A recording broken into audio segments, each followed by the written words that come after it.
On RTV6, Call 6 Investigates uncovers a disturbing and growing problem in Indiana classrooms.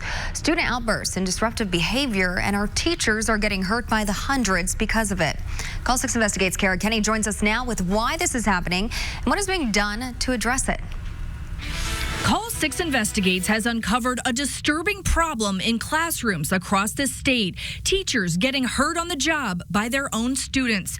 We sent records requests to some of the largest school districts in central Indiana. We found school staff, mostly teachers, hit, kicked, bit, scratched, slapped, even headbutted by their own students. A Carmel Clay school staffer suffered a wrist sprain after a student became aggressive and pushed the worker against the wall. A Perry Township student punched a teacher in the stomach and another staffer in the nose.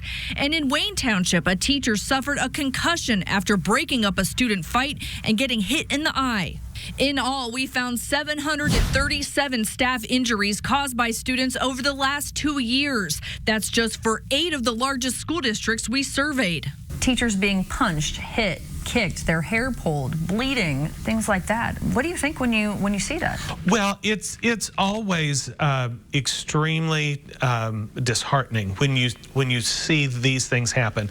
Keith Gamble is the president of the state's largest teachers union. I think that it is a growing problem. Why do you think this is happening? We are not able to get in and train the adults that work with students in a way so that they can look for warning signs ahead of time. Indiana has the 8th worst counselor-student ratio in the country. Another reason for the increase in teacher injuries, students are coming to school with more stress and trauma than ever before. Things like poverty, domestic violence in the home, or child abuse. Large class sizes and small classrooms could also be a factor. A teacher can't just simply say, you need to go somewhere and get calmed down. They have to have a safe space to go. Wayne Township wants to give students a safe place to go if they're melting down or feeling stressed. This is our calming room here at McClellan. Alicia Irwin is the social and emotional learning coach for Wayne Township. Thanks to a grant, they're implementing a new approach throughout the district to help students regulate their own emotions rather than becoming violent. Inside here, there are several bean bags, and it's a way for students, if they need to, of course, keep the screen open, but to close it off and to be in more of a tight, confined space where it's quiet and calm and yet comfortable. Wayne Township's had more teacher injuries than any district we surveyed. Over the last 2 school years, 118 teachers were hurt, 74 paraprofessionals or teachers' aides, as well as 9 administrators and 7 transportation workers, dozens of which involved trips to the emergency room, clinic, or hospital. It's tough to see your own child have those issues where they feel out of control.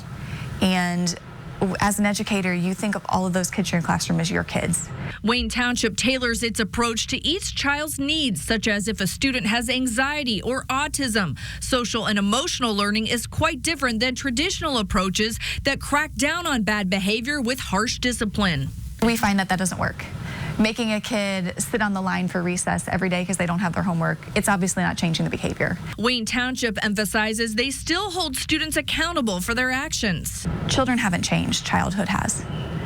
We need to make sure that we're supporting them, and we are being those role models to help support them so that they can be leaders in the future. Why is this so important?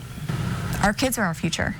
This social-emotional approach is just one solution in the works to address teacher injuries. The State Teachers Association wants teachers to know they can ask for help. Do you think there's enough training? I think we can do much better. There's a number of groups that provide training for schools, including the Peace Learning Center and the Positive School Discipline Institute. For tips on what you can do as a parent, go to this story on the RTV6 app and the IndyChannel.com. And Kara, in the story on our website, you included a survey for teachers today. Now, what are teachers saying about this? We have received a tremendous response to this survey. Hundreds of teachers have filled out this survey, and 44% of teachers told us they themselves have been injured on the job. 60 64% say they've witnessed a student assaulting a teacher. 72% say they've seriously considered leaving the profession. 90% of teachers say the schools and the state should do more to address teacher safety. And take a look at this. 24% of teachers say student behavior is the biggest problem facing teachers. Pressure surrounding standardized testing was the top problem teachers say they're dealing with in Indiana classrooms, and other gripes include compensation, lack of support from administrators, and some fell into the other category. And we also got messages from teachers saying a combination of things is really bothering them, as well as lack of support from parents. You can still take our survey if you work in a school and you're a teacher. Just go to this story on the RTV6 app and the IndyChannel.com.